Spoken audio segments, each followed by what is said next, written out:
First and foremost, I would like to extend a warm welcome to our esteemed dignitaries.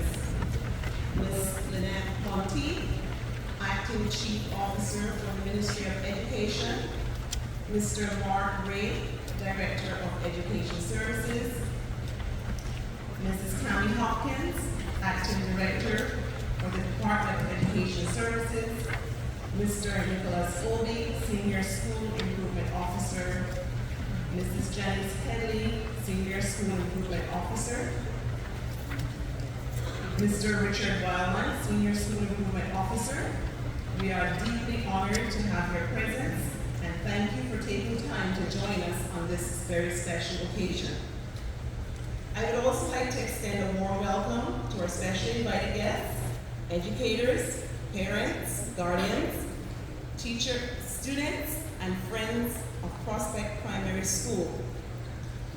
You being here today is a testament to the support and encouragement that you have always provided for our students throughout their journey.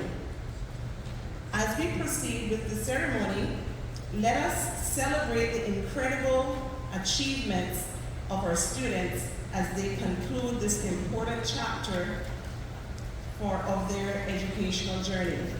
Thank you for being here and enjoy the celebration.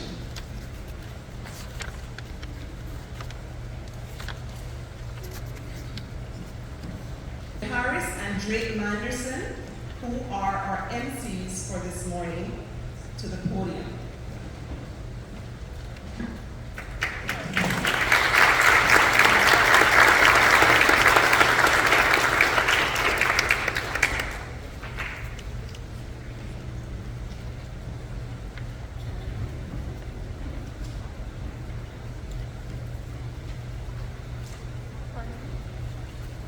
A very pleasant morning to everyone.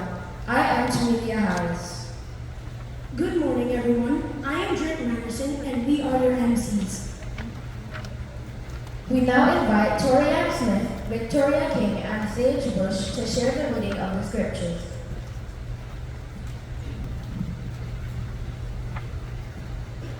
Good morning. The scripture reading is taken from Psalms 20. May the Lord answer you when you are in distress. May the name of the God of Jacob protect you. May he send you help from the sanctuary and grant you support from Zion.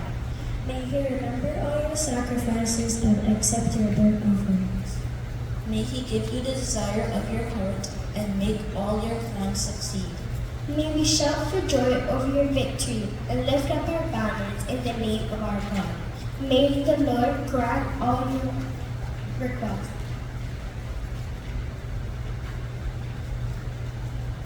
Now this I know, the Lord gives victory to his anointed. He answers from his heavenly sanctuary with the victorious power of his right hand. Some trust in chariots and some trust in horses, but we trust in the name of the God of the Lord our God. They were brought to their knees and fall, but we rise up and stand firm. Lord, give victory to the King. Answer us when we call. This is the word of the Lord. Thanks be to God.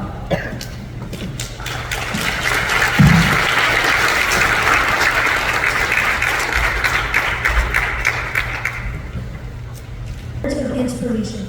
They stand to guide our journey in life and give us courage to never give up. It is with great pleasure that I invite Ms. Lynette Monty, Acting Chief Officer.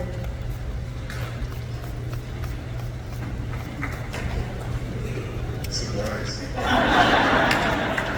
I'm definitely not Ms. Monty, but thank you for the introduction. I'm giving greetings on behalf of the Ministry of Education and the Department of Education Services. I am Mark Wray, the Director of Education.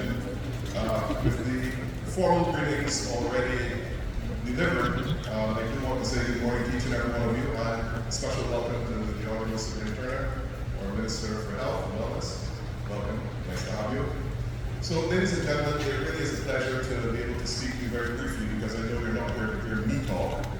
So, to be very brief, this time because it's one of my favorite times during the year. I think it's a time of reflection. It's certainly a time of celebration.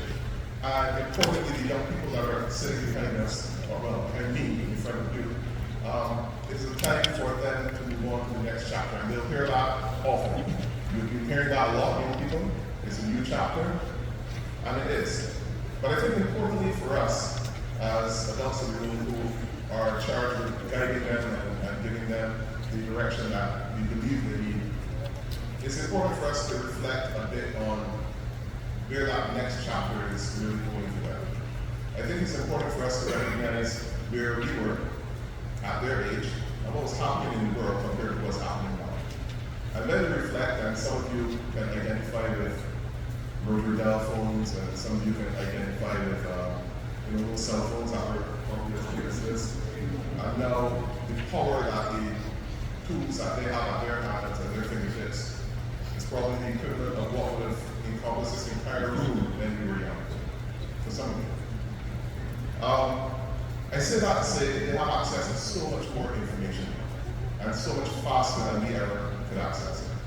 So it's really important for us to continue to guide them. Not be afraid of the technology, not be afraid of things like AI. We've all heard of the ChatGPTs and the generative AIs and so on.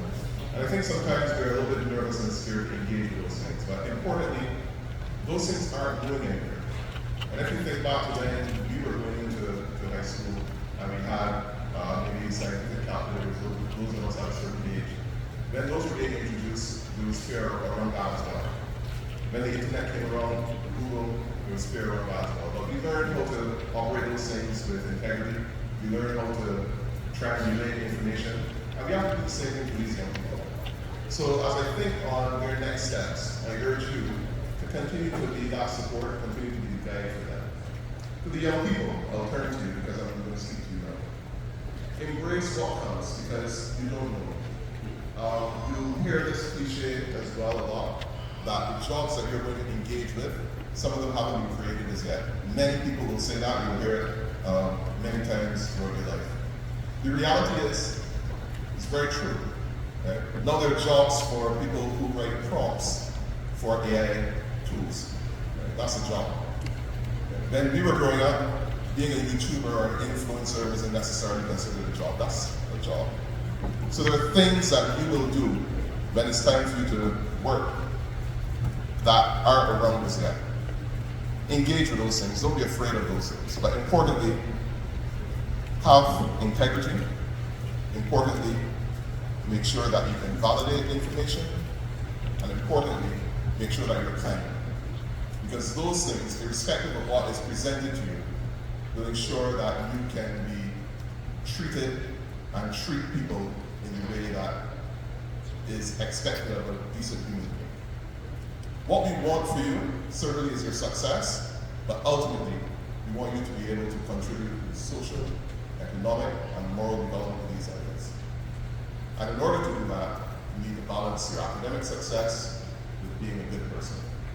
So I urge you to engage with everything that is coming your way, because we don't know exactly what that is. We have a general idea, but you're the ones who are going to face it. And I'll guarantee you that there'll be people next to you to support you and help guide you. But along the way, make sure you take ownership for all your opportunities that come.